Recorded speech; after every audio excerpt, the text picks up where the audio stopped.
আগে আমরা arithmetic circuit নিয়ে আলোচনা করার সময় ফুল অ্যাডার এবং ফুল সাবট্রাক্টরের সাহায্যে কিভাবে প্যারালাল অ্যাডার এবং প্যারালাল সাবট্রাক্টর সার্কিট ডিজাইন করা যায় সেই বিষয়ে আলোচনা করেছিলাম। এই ধারণাকে কাজে লাগিয়ে আমরা একটা আরো এফিশিয়েন্ট এরিথমেটিক সার্কিট ডিজাইন করব। আমরা প্রথমে দেখব ইনভার্সন অপারেশন, তারপরে আমরা কন্ট্রোলড ইনভার্সন অপারেশনকে কিভাবে পারফর্ম করতে পারি সেটা দেখব। তারপরে আমরা 4 bit controlled inverter circuit design করব। আমরা এটাকে n বিট অবধি এক্সপ্যান্ড করতে পারি অ্যাজ ইউজুয়াল। তারপরে আমরা অ্যাকচুয়াল যে আমাদের টার্গেটটা থাকবে 4 বিট অ্যাডার সাবট্রাক্টর সার্কিট, সেটাকে আমরা টার্গেট করব। এন্ড ফাইনালি আমরা কিছু এক্সাম্পল আদার্স কিছু দেখব কনসেপ্ট। বেসিক লজিক গেট নিয়ে আলোচনা করার সময় আমরা নট লজিক গেট বা নট লজিক্যাল অপারেশন নিয়ে আলোচনা করেছিলাম। নট হচ্ছে একটি ইউনারি অপারেটর। নটের সাহায্যে কমপ্লিমেন্ট বা পূরক নির্ণয় করা হয়। আমরা নটের সিম্বলটা যদি প্লেস করি সেটা হলো এরকম, অর্থাৎ একটি ইনপুট এবং একটি আউটপুট থাকে নট লজিক গেটে। নট লজিক গেটে আমরা যদি ইনপুটে 0 দিই, আউটপুটে পাবো তার কমপ্লিমেন্ট অর্থাৎ 1, আর ইনপুটে যদি 1 দিই আউটপুটে পাবো তার কমপ্লিমেন্ট অর্থাৎ 0। অর্থাৎ এ যদি একটি লজিক্যাল ভেরিয়েবলকে আমরা নট গেটের ইনপুটে প্লেস করি তাহলে আউটপুটে পাবো তার পূরক বা এ বার। আমরা যদি নট লজিক্যাল অপারেশনে ট্রুথ টেবিলটা প্লেস করি তাহলে সেটা এরকম দেখতে হবে। একটি মাত্র ইনপুট হবে কারণ নট একটি ইউনারি অপারেটর। ইনপুটে আমরা এ বলে ডেটাকে প্লেস করছি আর আউটপুটে যেটা পাচ্ছি তাকে আমরা এ বার বলে ডিনোট করছি। আমরা জানি ইনপুটে যেটা দেব আউটপুটে পাবো তার কমপ্লিমেন্ট বা পূরক। ইনপুটে যদি 0 আসে আউটপুটে আমরা পাবো তার পূরক বা 1। ইনপুটে যদি আমরা 1 দিই আউটপুটে পাবো তার পূরক অর্থাৎ 0। এর সাহায্যে অর্থাৎ এই নট গেটের সাহায্যে আমরা প্রতিটা বিটকে ইনভার্ট করতে পারবো। আমাদের খেয়াল রাখতে হবে নটে ইনপুট একটি, আউটপুট একটি, অর্থাৎ নটের ইনপুটে আমি যে ডেটাটা পাবো তার ইনভার্ট বা কমপ্লিমেন্টটাই আমি আউটপুটে পাবো। বলা এটাই, এখানে কোনো ইউজার ইন্টারভেনশনের জায়গা নেই। অর্থাৎ নটের সাহায্যে কিন্তু আমরা ইনভার্সনটাকে কন্ট্রোল করতে পারবো না।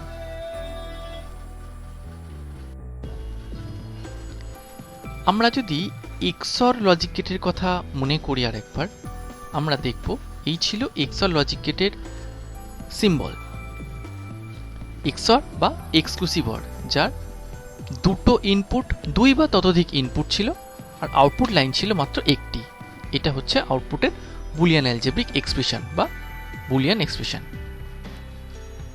আমরা এক্সঅর এর ট্রুথ টেবিলটাকে এইভাবে প্লেস করতে পারি।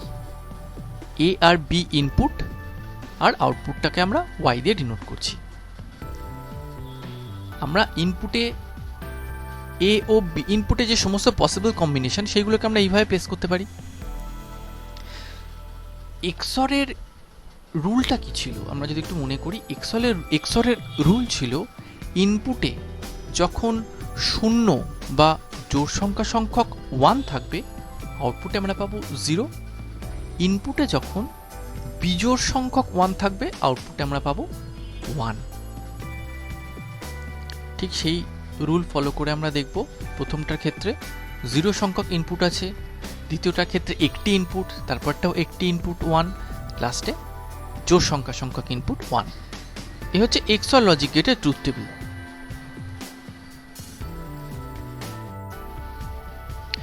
এক্সঅর গেটকে আমরা এবার একটু ক্লেভার ওয়েতে ইমপ্লিমেন্ট করে একটু মডিফাই করে এমনভাবে ব্যবহার করব যার সাহায্যে আমরা কন্ট্রোলড বিট ইনভার্সন এই প্রক্রিয়াটা সম্পন্ন করতে পারি। কন্ট্রোলড বিট ইনভার্সন মানে কিচ্ছু না, আমরা নটের সাহায্যে দেখেছিলাম ইনপুটে যে বিটটা দেব আউটপুটে তার ইনভার্ট বা বিপরীত বা পূরকটা পাবো। এখানে পূরক পাবো কি পাবো না এই বিষয়টা আমাদের উপর নির্ভর করছে না, অর্থাৎ আমরা এটাকে বাইরে থেকে কোনোভাবে কন্ট্রোল করতে পারবো না। নটে ইনপুট যেটা দেব, আউটপুটে অবভিয়াসলি তার কমপ্লিমেন্টটা পাবো, পূরকটা পাবো। আমাদের টার্গেট থাকবে এমন একটি উপায় নির্ধারণ করা যার সাহায্যে আমরা কোনো সংখ্যাকে অ্যাজ ইট ইজ পাবো নাকি তার পূরক পাবো, কোনো বিটকে সেই অ্যাজ ইট ইজ সেই বিটটা পাবো নাকি তার কমপ্লিমেন্টটা পাবো, সেইটা কন্ট্রোল করা। এই নিয়ন্ত্রণটা করাই থাকছে আমাদের উদ্দেশ্য। সেটাই আমরা এক্সঅর লজিক গেটের সাহায্যে করার চেষ্টা করব। এই ছিল আমাদের এক্সঅর লজিক গেট। আমাদের এই যে ফার্স্ট ইনপুটটা,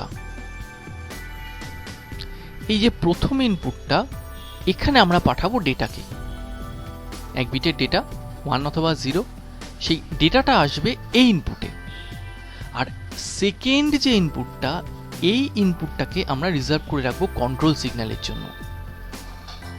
কিভাবে আমরা সেটা আসছি। আর এই ফাইনালি আমরা এখানে পাবো আউটপুটটা। তাহলে এই আমরা মডিফাই করলাম এইরকম ভাবে যে আমরা এখানে আরবিট্রারি ডেটা পাঠাবো না, আমরা ডেটা পাঠাবো একটা লাইনে, আর সেকেন্ড লাইনটা আমরা পাঠাবো কন্ট্রোল সিগন্যাল। এই কন্ট্রোল সিগন্যালটা ডিটারমাইন করে দেবে আমরা আউটপুটে ডেটা পাবো, মানে ডেটা যে বিটটা এক্স্যাক্টলি সেই বিটটাই পাবো নাকি তার ইনভার্টেড বিটটা পাবো। সেই বিষয়টা নির্ভর করবে আমার কন্ট্রোল সিগন্যালের উপর। আমরা তাহলে ট্রুথ টেবিলটাকে রাখি। ট্রুথ টেবিলটা এরকম, ডেটাকে আমরা ডিনোট করছি ডি দিয়ে, কন্ট্রোল সিগন্যালকে সি দিয়ে, আর আউটপুটটা হচ্ছে ওয়াই। তাহলে একই, আমার যা ট্রুথ টেবিলে যা ইনপুট ছিল সেটা একই। এই ছিল ইনপুট। এবার আমরা আউটপুটটাকে যদি একটু ভালোভাবে ফলো করি, আমরা এই কলামটাকে খুব মাইনিউটলি ফলো করব। আমরা ফলো করব এই কলামটা, কন্ট্রোল সিগন্যালের কলামটা, তার সাথে আমরা আউটপুটে কি পাচ্ছি সেটা দেখব। প্রথম কেস, এই ফার্স্ট রোটার জন্য যখন কন্ট্রোল সিগন্যালে 0 দেয়া আছে, আউটপুটে কি পাচ্ছি 0, অর্থাৎ কন্ট্রোল সিগন্যালটা যখন 0 তখন ডেটাটা অ্যাজ ইট ইজ কিন্তু আউটপুটে চলে আসছে। পরের স্টেজটা দেখি, যখন কন্ট্রোল সিগন্যাল 1 তখন কিন্তু ডেটাটা ইনভার্টেড হয়ে যাচ্ছে, 0টা হয়ে যাচ্ছে 1। তাহলে এই কন্ট্রোল সিগন্যালে এই দুটো রোয়ের ক্ষেত্রে আমার সাদা চোখে মনে হচ্ছে যে আমরা যদি কন্ট্রোল সিগন্যালটা অফ রাখি, কন্ট্রোল সিগন্যালটাকে যদি লজিক 0তে রাখি, কন্ট্রোল সিগন্যাল বিটে যদি আমরা 0 প্লেস করি, তাহলে আমরা ডেটাটাকে অ্যাজ ইট ইজ আউটপুটে পাবো। আর কন্ট্রোল সিগন্যালে যদি 1 বিট রাখি, কন্ট্রোল সিগন্যালে যখন আমরা 1 রাখছি তখন আউটপুটে পাচ্ছি আমরা ডেটা বিটের ইনভার্ট। ঠিক এই জিনিসটাই স্যাটিসফাই করে কিনা এই কলাম আমরা দেখি। তাহলে রুল ওয়াইজ এই যে দুটো রোয়ের ক্ষেত্রে আমরা যে আলোচনায় যে সিদ্ধান্তটা, একটা ইন্টারমিডিয়েট সলিউশনে পৌঁছলাম যেটা, তাহলে 0 বিট যখন এখানে থাকছে আমার এই আউটপুটেও 1 আসা উচিত, তাহলে ডেটাটা অ্যাজ ইট ইজ আসা উচিত। আমরা আউটপুটের ফলাফলটা দেখি, হ্যাঁ এক্সঅর লজিক গেটের আউটপুট কিন্তু তাই বলছে। কন্ট্রোল সিগন্যাল 0 হলে ডেটাটা এক্স্যাক্টলি অ্যাজ ইট ইজ সেই বিটটাই আউটপুটে আসছে।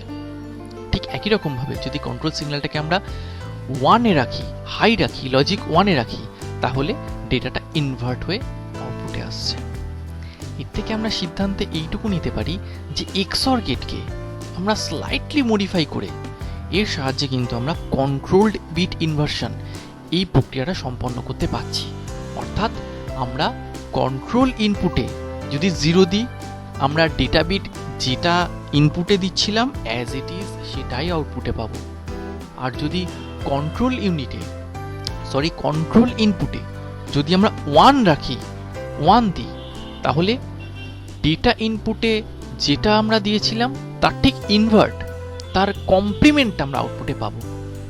অর্থাৎ আমরা কন্ট্রোল সিগন্যালের সাহায্যে বিট ইনভার্সন এই প্রক্রিয়াটাকে কন্ট্রোল করতে পারছি। এটাই হচ্ছে আমাদের কন্ট্রোলড ইনভার্টার। এই বিষয়টাকে যদি আমরা একটা ক্লিয়ার এক্সাম্পলের সাহায্যে দেখি, এই ছিল আমাদের এক্সঅর লজিক গেটের সিম্বলটা। এই ইনপুটে আমরা পাঠাচ্ছিলাম ডেটা, আর এটা ছিল আমাদের কন্ট্রোল ইনপুট, আর এই আমাদের আউটপুট। এভাবে আমরা XOR এর ট্রুথ টেবিলটা এইভাবে প্লেস করে নিতে পারি। ডি আর সি, ডেটা আর কন্ট্রোল, এই দুটো ইনপুট, আর ওয়াইটা হচ্ছে আউটপুট। এবার ডেটাতে প্রথমে কন্ট্রোলে আমরা যখন 0 পাঠাচ্ছি তখন কি হচ্ছে, কন্ট্রোলে যখন 0 দেয়া, ডেটাতে আছে 0, তাহলে আউটপুটটাও কিন্তু তখন এই 0ই আসবে। অর্থাৎ কন্ট্রোল সিগন্যাল যখন 0, তখন ইনপুটে যে বিট আছে সেটা অ্যাজ ইট ইজ আউটপুটে চলে আসবে। একই রকম ভাবে যদি আমি কন্ট্রোল বিটটা একই রেখে এই স্টেজটা যদি দেখি, অর্থাৎ যেখানে কন্ট্রোল বিটটা 0ই থাকছে, তখন আমরা ডেটাতে পাঠাচ্ছি আদার পসিবিলিটি যেটা সেটা 1। কন্ট্রোল সিগন্যাল যেহেতু 0 আছে, তখন হিসেব মতো আমার এই বিটটা অ্যাজ ইট ইজ আউটপুটে আসা উচিত।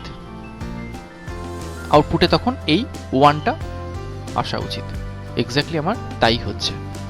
তাহলে আমাদের কন্ট্রোল সিগন্যাল যখন 0, তখন ডেটাটাই আউটপুটে আসছে। অর্থাৎ সামাপ করে বলা যায়, যখন XOR লজিক গেটের একটা বিটকে, একটা ইনপুটকে, 2 ইনপুট XOR লজিক গেটের একটা ইনপুটকে যখন কন্ট্রোল হিসেবে প্লেস করা হচ্ছে এবং আর একটা ডেটা বিট প্রেরণ করা হচ্ছে, তখন কন্ট্রোল সিগন্যাল 0 থাকলে ডেটা বিটটা এক্স্যাক্টলি যা আছে সেটাই আউটপুটে আসছে।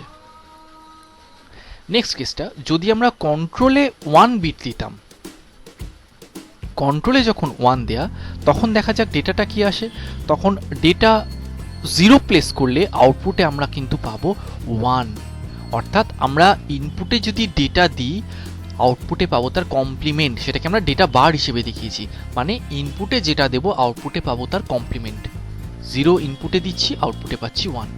একই রকমভাবে যদি কন্ট্রোল সিগন্যাল 1 রেখে ইনপুটে আমরা 1 পাঠাই, তাহলে কি হবে, ইনপুটে যখন আমরা 1 পাঠাচ্ছি তখন আউটপুটে যাবে তার কমপ্লিমেন্ট অর্থাৎ 0।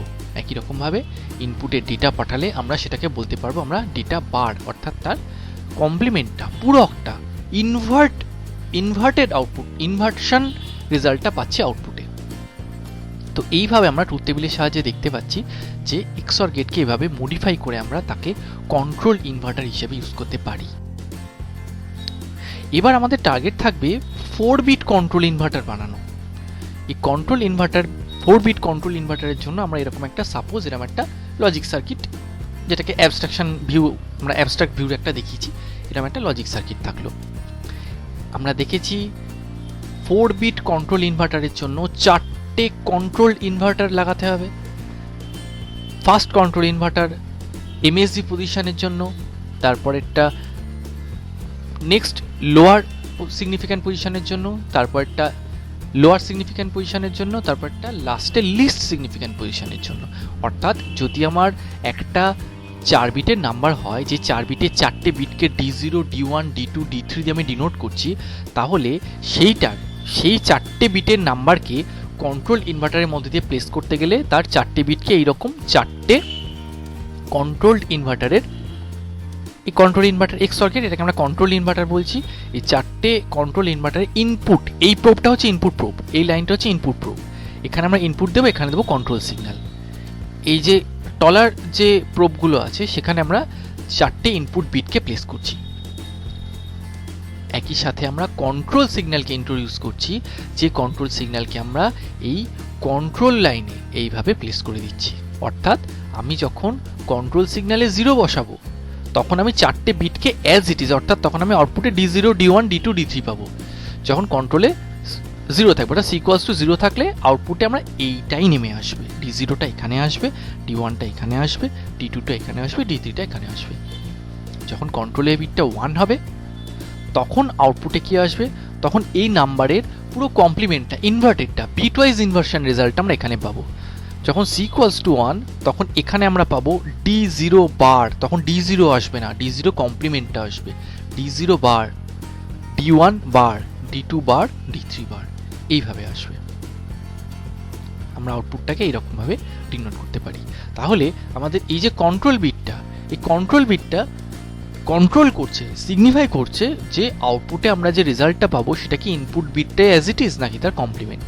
যদি কন্ট্রোল সিগন্যালে 0 দেওয়া থাকে, তাহলে আউটপুট আর ইনপুট একই হবে, অর্থাৎ সেক্ষেত্রে সেটার ইনভার্টার নয় বাফারের কাজ করবে। আর যদি কন্ট্রোল সিগন্যালটা 1 থাকে তখন এই টোটাল সার্কিটটা তখন একটা বিটওয়াইজ ইনভার্টারে কাজ করবে। আউটপুটে তখন আমি ইনপুটের বিটওয়াইজ ইনভার্সন রেজাল্টটা পাবো। এবার আমরা 4 বিট কন্ট্রোল ইনভার্টার একটা ব্লক ডায়াগ্রাম তৈরি করতে পারি এইরকম ভাবে। অ্যাকচুয়ালি পেছনে আছে আমাদের এক্সঅর গেটগুলোই, সেটাকে আমরা এখন একটা অ্যাবস্ট্রাক্ট ভিউতে দেখাচ্ছি। আমরা কিন্তু এই 4 বিট ইনভার্টারকে কনসেপচুয়ালি আমরা n বিট অবধি এক্সপ্যান্ড করতে পারি। আমার যত বিটের সংখ্যা দরকার ততগুলো আমরা কন্ট্রোল ইনভার্টারকে প্লেস করব। তাহলেই আমরা, যদি আমার সাপোজ 8 বিটের কন্ট্রোল ইনভার্টার দরকার হয়, তখন আমরা 8খানা কন্ট্রোল ইনভার্টার প্লেস করব। 8 বিট কন্ট্রোল ইনভার্টার দরকার পড়লে আমরা এখানে 8টা এক্সঅর গেট প্লেস করব। তখন D0 থেকে D7 অবধি 8টা ইনপুট থাকবে, এখানে একটা কন্ট্রোল সিগন্যাল থাকবে, আর আউটপুটে এরকম 8টা লাইন থাকবে এরকম ভাবে। এভাবে আমরা 4 বিট কন্ট্রোল ইনভার্টারকে n বিট অবধি কনসেপচুয়ালি এক্সপ্যান্ড করতে পারি। এবারে আমরা বাইনারি বিয়োগ বা বাইনারি সাবট্রাকশন সম্বন্ধে পুরনো ধারণার একবার পুনরালোচনা করে নেব। আমরা ক্লাস 11-এর ডেটা নাম্বার রিপ্রেজেন্টেশন সেকশনে দেখেছিলাম যে যে কোনো সংখ্যা পদ্ধতিতে, বাইনারি হোক, অক্টাল, হেক্সাডেসিমাল, ডেসিমাল, যে কোনো সংখ্যা পদ্ধতিতে কোনো একটি সংখ্যার ঋণাত্মক বা নেগেটিভকে উপস্থাপিত করার দুটি পদ্ধতি আছে। যদি সংখ্যা পদ্ধতিটার বেস হাইপোথেটিক্যালি r হয়, আর যে কোনো একটা সংখ্যা, ডেসিমালের ক্ষেত্রে যেমন r এর ভ্যালু 10 হবে, বাইনারি ক্ষেত্রে 2 হবে, এরকম যে কোনো একটি r বেস বিশিষ্ট সংখ্যা তার ঋণাত্মক সংখ্যা উপস্থাপনের দুটি পদ্ধতি হতে পারে। একটি r's কমপ্লিমেন্ট পদ্ধতি আর একটি r-1's কমপ্লিমেন্ট পদ্ধতি। এই দুটি পদ্ধতিতেই নেগেটিভ নাম্বার রিপ্রেজেন্ট করা হয়। অর্থাৎ যদি আমরা বাইনারি সংখ্যার কথা ভাবি, তাহলে বাইনারি নাম্বার সিস্টেমের বেস হচ্ছে 2। তাহলে যে কোনো বাইনারি সংখ্যার ঋণাত্মক উপস্থাপিত করার দুটো পদ্ধতি থাকবে। এক হচ্ছে 1's কমপ্লিমেন্ট, দ্বিতীয় হচ্ছে 2's কমপ্লিমেন্ট।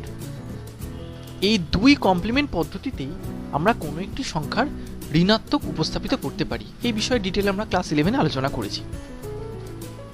এখন 1's কমপ্লিমেন্ট কিভাবে বার করা হয় আমরা জানি। প্রত্যেকটা সংখ্যাকে বিট ওয়াইজ যদি ইনভার্ট করে দিই, অর্থাৎ বিটগুলোকে যদি ফ্লিপ করে দিই, 1কে 0 আর 0কে 1 করে দিই, তাহলে যে রেজাল্টের নাম্বারটা পাবো সেটাই হচ্ছে অরিজিনাল সংখ্যার 1's কমপ্লিমেন্ট। অর্থাৎ 110 যদি একটা সংখ্যা হয়, তার 1's কমপ্লিমেন্ট হবে 001। একই রকম 2's কমপ্লিমেন্ট নেগেটিভ নাম্বার রিপ্রেজেন্টেশনের আর একটা পদ্ধতি। 2's কমপ্লিমেন্ট বার করার পদ্ধতি হলো কোনো একটি সংখ্যার 1's কমপ্লিমেন্ট বার করে যে সংখ্যাটা আসবে তার সাথে 1 যোগ করে যে সংখ্যাটা পাবো সেটাই হচ্ছে অরিজিনাল সংখ্যাটার 2's কমপ্লিমেন্ট। এই 1's কমপ্লিমেন্ট আর 2's কমপ্লিমেন্ট, এই দুই কমপ্লিমেন্ট পদ্ধতিতেই কোনো একটি সংখ্যার নেগেটিভকে রিপ্রেজেন্ট করা হয়, ঋণাত্মক সংখ্যাকে উপস্থাপিত করা হয়। এখন 1's কমপ্লিমেন্ট কেন ব্যবহার করা হয় না তার পিছনে একটা কারণ আছে। কারণ 1's কমপ্লিমেন্ট ব্যবহার করতে গেলে নেগেটিভ জিরোর কনসেপ্ট চলে আসে অনেক সময়। -1 এর অফসেটের জন্য নেগেটিভ জিরোর একটা কনসেপ্ট আসে যেটা ইলজিক্যাল, এবং ধার বা বড়র যে কনসেপ্টটা সেইটা 1's কমপ্লিমেন্টের সাহায্যে ইমপ্লিমেন্ট করাটা একটু দুরূহ। এই দুটো অসুবিধার জন্য মূলত নেগেটিভ নাম্বার বা ঋণাত্মক সংখ্যা উপস্থাপনের জন্য 2's কমপ্লিমেন্টকে ব্যবহার করা হয়। 2 এর পূরক পদ্ধতিতেই বাইনারি সংখ্যার নেগেটিভ নাম্বার রিপ্রেজেন্ট করা হয়, বাইনারি সংখ্যার ঋণাত্মক উপস্থাপিত করা হয়। এখন কোনো একটি সংখ্যা, সাপোজ বাইনারি নাম্বার হচ্ছে b বলে একটা বাইনারি নাম্বারকে আমরা ডিনোট করছি, তার 2's কমপ্লিমেন্টকে আমরা এইভাবে বলতে পারি, সেটা হচ্ছে নেগেটিভ b অর্থাৎ -b। এবার 2's কমপ্লিমেন্ট নির্ণয় করার পদ্ধতি আমরা দেখলাম 1's কমপ্লিমেন্টের সাহায্যে 1 যোগ করা। আর 1's কমপ্লিমেন্ট মানে হচ্ছে বিটওয়াইজ ইনভার্সন। তার মানে কোনো সংখ্যার যদি 2's কমপ্লিমেন্ট নির্ণয় করতে হয়, সাপোজ বি একটি বাইনারি নাম্বার, তার টুস কমপ্লিমেন্ট আমরা নির্ণয় করব। তার জন্য প্রথমে আমাকে বি যে সংখ্যাটা তার বিট ওয়াইজ ইনভার্ট করতে হবে, অর্থাৎ বিটগুলোকে ফ্লিপ করে দিতে হবে। পেয়ে যাবো আমরা one's complement. Bitwise flip করলে আমরা ওয়ান্স কমপ্লিমেন্ট পাবো। তার সাথে আমাদের 1 যোগ করতে হবে, তার ফলে যে সংখ্যাটা আমরা পাবো সেটাই হচ্ছে বি এর টুস কমপ্লিমেন্ট বা 2 এর পূরক। এখন এইরকম যদি একটা বিয়োগ প্রক্রিয়া আমাদের সমস্যায় থাকে a মাইনাস বি, এটাকে আমরা একটু স্লাইটলি মডিফাই করে এইভাবে লিখতে পারি a প্লাস নেগেটিভ বি। এইটা লেখার ফলে আমরা সুবিধা হচ্ছে এটাই যে আমরা নেগেটিভ নাম্বারটাকে যদি রিপ্রেজেন্ট করে দিতে পারি বি এর, তাহলে আমাদের সরাসরি আর এই বিয়োগ প্রক্রিয়াটা পারফর্ম করতে হচ্ছে না।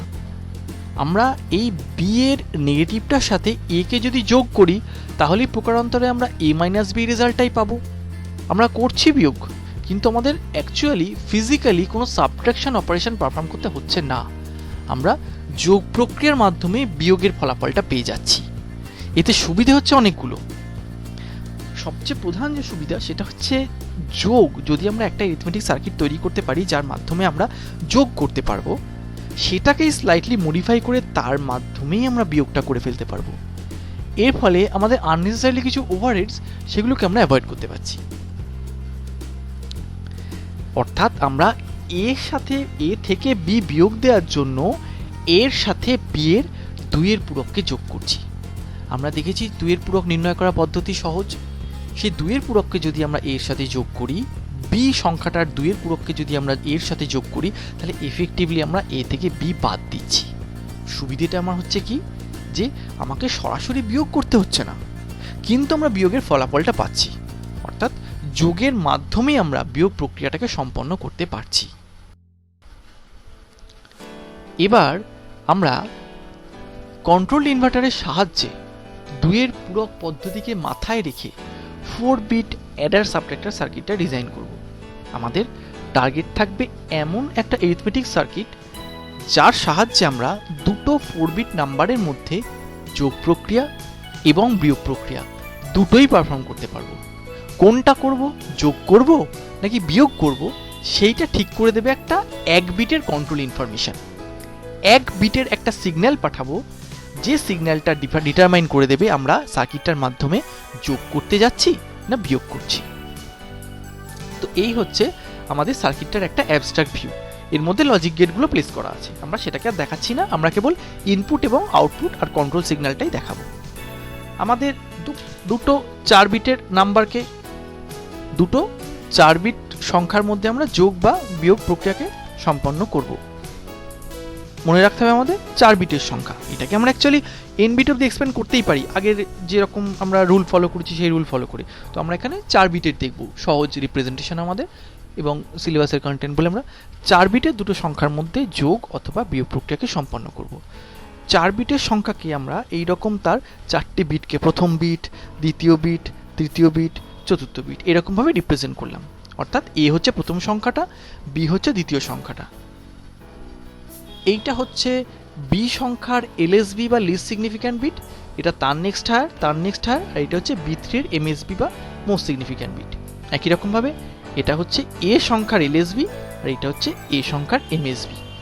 এই দুটো সংখ্যার মধ্যে অর্থাৎ আমি এর সাথে বি যোগ করব অথবা এ থেকে বি বিয়োগ দেব, এই কাজটা আমাকে করতে হবে। এখানে আমি একটা ক্যারি ইন, যে কোনো সার্কিটই আমার এরিথমেটিক সার্কিট সেটা অ্যাডার হোক বা সাবট্রাক্টর হোক, আমাকে ইনিশিয়ালি একটা ক্যারি ইন বিট নিতে হয়, যেটা আগের স্টেজ থেকে কোনো ক্যারি আসছে কিনা সেটা সেই ইনফরমেশনটাকে ক্যারি করে। এবার যখন আমি মাল্টিপল সার্কিটকে চেনিং করব, তখন আমার একটা সার্কিটের ক্যারি আউট দ্বিতীয় সার্কিটের ক্যারি ইনে এসে সেই সার্কিটগুলোকে চেনটা তৈরি করবে, সেই জন্য আমার এই ক্যারি ইনটা প্রয়োজন। এটা হচ্ছে আমার ক্যারি ইন বিটটা। এইটা আমার রেজাল্ট্যান্ট যেটা সেই বিটটা, অর্থাৎ 4 বিটের রেজাল্ট, যে রেজাল্টটাকে আমরা এটা রেজাল্টের এলএসবি, এটা হচ্ছে এমএসবি। এবার আমার অ্যাডিশনের ক্ষেত্রে বা সাবট্রাকশনের ক্ষেত্রে যখন নেগেটিভ হবে, তখন যখন আমার ওভারফ্লো বিট আসবে, সেই ওভারফ্লো বিটটা আমার সিগনিফাই করবে এই ক্যারি আউট বিটটা। অর্থাৎ দুটো 4 বিট সংখ্যার মধ্যে এরিথমেটিক অপারেশন, অ্যাডিশন বা সাবট্রাকশন, সেই রেজাল্টটা ক্যারি করবে এই 5টা বিট। তার এলএসবি হবে S0, এমএসবি হবে সি আউটটা। এবার যদি ওভারফ্লো বিট না থাকে তাহলে সি আউটটা 0 হবে, তাহলে সংখ্যাটা আমার 4 বিটের সংখ্যা হবে। এইবার আমি এই সার্কিটটাকে এমনভাবে মডিফাই করব যাতে সেই সার্কিটটা বিহেভ করবে অ্যাডার সাবট্রাক্টরের মতো, Eder as well as subtractor. তার জন্য আমি এই বি বিটটাকে এরকমভাবে 4 বিট কন্ট্রোল ইনভার্টার দিয়ে রিপ্লেস করলাম, বিএস সেকশনটাকে। অর্থাৎ বি যে সংখ্যাটা, এই একই সংখ্যাটাকে আমরা একটা কন্ট্রোল ইনভার্টারের মধ্যে দিয়ে প্লেস করলাম। আমরা জানি এইটা আমাদের কন্ট্রোল ইনভার্টারের সার্কিট, যেটা ভেতরে আর কিছুই না, এরকম এক্সঅর গেট আছে। যে এক্সঅর বিটটা এক্সঅর গেটটা একটা ইনপুট ডেটাটা ক্যারি করছে, আর একটা ইনপুট কন্ট্রোল সিগন্যাল ক্যারি করছে। কন্ট্রোল সিগন্যালটা ডিটারমাইন করে দিচ্ছে নর্মাল নাম্বারটা আসবে নাকি তার কমপ্লিমেন্টেড নাম্বারটা আসবে। আউটপুটে আমরা এই রেজাল্টটা পাচ্ছি।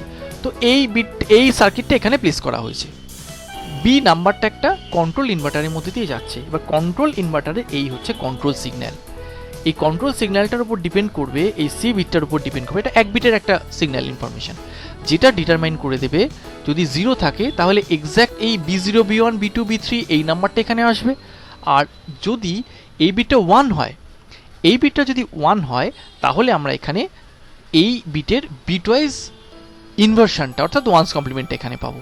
এই হচ্ছে আমার মেন স্টোরি। এইবার সার্কিটটাকে আমি একটা এফিশিয়েন্ট ওয়েতে মডিফাই করব। এই যে কানেকশনটা আমরা করলাম এর ফলে কি হলো, এই কানেকশনটা করার ফলে আমি যখন 0 বিট দিচ্ছি, অর্থাৎ সার্কিটটা যখন নর্মাল, আচ্ছা আমরা দেখি 0 হলে কি হয়, 1 হলে কি হয়, এই কন্ট্রোল সিগন্যালটাই আমার টোটালটা ডিটারমাইন করে দিচ্ছে। যখন এই কন্ট্রোল বিটে 0 আসছে, কন্ট্রোল বিটে যখন 0 আসছে তখন এক্স্যাক্ট এই নাম্বারটাই B0, B1, B2, B3 এই নাম্বারটাই অ্যাজ ইট ইজ এইখানে চলে আসছে, সার্কিটে ঢুকছে। অর্থাৎ সি ইকুয়ালস টু 0 হলে A3, A2, A1, A0 as it is তাই থাকছিল, তার সাথে B3, B2, B1, B0 অর্থাৎ এর সাথে এটা তখন অ্যাড হচ্ছে। কন্ট্রোল সিগন্যালের সাথে এই 0 বিটটা এখানে আসছে, ক্যারি ইনটা 0 হচ্ছে। ক্যারি ইন 0 হওয়ার অর্থ কোনো সিগনিফিকেন্স ক্যারি না করা, অর্থাৎ ফার্স্ট বিটে কোনো ক্যারি না আসা, ক্যারি ইন কোনো কিছু না থাকা। এক্ষেত্রে সার্কিটটা আমার সিম্পল একটা অ্যাডারের কাজ করছে, 4 বিট প্যারালাল অ্যাডারের কাজ করছে। সি এর ভ্যালু যখন 0 হচ্ছে তখন।